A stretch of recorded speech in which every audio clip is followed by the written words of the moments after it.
जय झूलेलाल। मुझा प्यारा सिंधी भाउरो, अॼु असांजे समाज में ॿ समस्याऊं अथव। पहिरीं समस्या, रिश्ता थियनि ई नथा।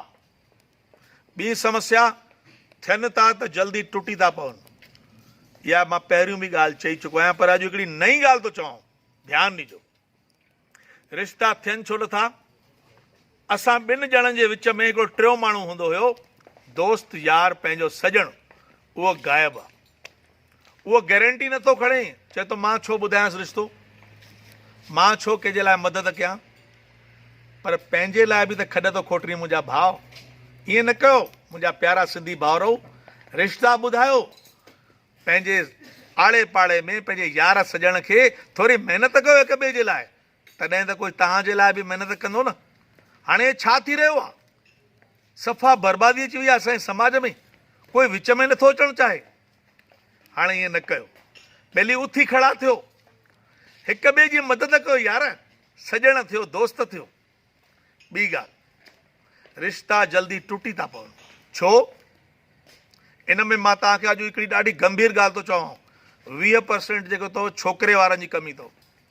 छोकिरे वारा सब्ज बाग था ॾेखारनि ऐं इन खां पोइ कहिड़े घर मां छोकिरी आई आहे उनजो ख़्यालु नथा कनि। तमामु ॿी ॻाल्हियूं कुझु आहिनि, मां अॼु उहा ॻाल्हि न चवंदुमि, पर अॼु वारो आहे छोकिरीअ वारनि खे टोकण जो, उनखे चवण जो। न्याणीअ वारनि जो 80% कसूर आहे। चवंदो तव्हां हे कहिड़ी ॻाल्हि थो करे? मां सच थो चवां, मां पाण ॿिनि न्याणियुनि जो पीउ आहियां। मां तॾहिं बि तव्हांखे चवां थो, दिलि सां थो चवां, ॾाढो कड़ो शब्द थो चवां, भई न्याणीअ वारा ॾोही अथव।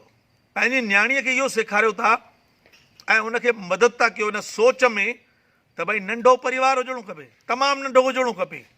शाहूकार हुजे, ससु न हुजे त सुठो, भाउ न हुजेसि त सुठो, ॾाढो नंढड़ो परिवार हुजे। ऐं तव्हांजो परिवार कीअं आहे? तव्हांजे घर में जेका नूंहुं अचणी आहे या तव्हांजी घरवारी जेका छोकिरीअ जी माउ आहे, उन पंहिंजो जीवन कीअं व्यतीत कयो आहे? जेॾी महिल यादि कयो उन आई हुई, 4 भाउर हुयो, 3 भाउर, 5 भाउर, उन में अची उन महिनत कई, पंहिंजे पाण खे साबित कयो। महिनत खां पोइ अॼु परिणाम छा थियो आहे? उहा राज थी करे। तव्हां इहा ॻाल्हि पंहिंजी धीउ खे सम्झाई आहे? बसि हवाई जहाज में उॾामे, विदेश वञे, मोबाइल बैलेंस। मुंहिंजा प्यारा सिंधी भाउरो, इहा ॾाढी मामूली ॻाल्हि अथव।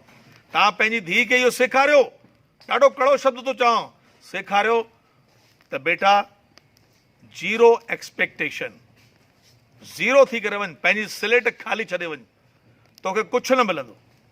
तोखे पंहिंजे परिवार जो दिलि जीतणो आहे। ऐं यादि रखजांइ, जीअं असां हिते माउ पीउ आहियूं, तीअं हुते तुंहिंजा माउ पीउ आहिनि। उन्हनि जी शेवा कजांइ जेतिरो थी सघे। पंहिंजे भाउ, पंहिंजे पतीअ जो परिवार तोड़जांइ न, कॾहिं फूट न विझजांइ उन में। थी सघई त सभिनी जी मदद कजांइ, परिवार में खीर में मिसरी थी करे उते रहिजांइ। यादि कजो मुंहिंजा प्यारा सिंधी भाउरो, तव्हांजी न्याणीअ खे तव्हां इहो सभु जो सेखारींदव न, साल लॻंदो अथव, हिकिड़ो साल। इन खां पोइ राज कंदव।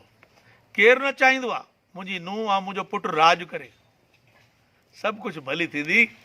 मां त चवां थो, सिंधियत असांजी पुराणी, ॾाढी सिंधियत जी ख़ुशबू आहे। सिंधी ॻाल्हियूं ॾाढी सुठियूं आहिनि, भाषा ॾाढी सुठी आहे। असांजा जेके रीति रिवाज आहिनि उहे ॾाढा बढ़िया आहिनि। अॻिलो जनम बि भॻवानु मूंखे ॾिए त सिंधियुनि में ॾिए।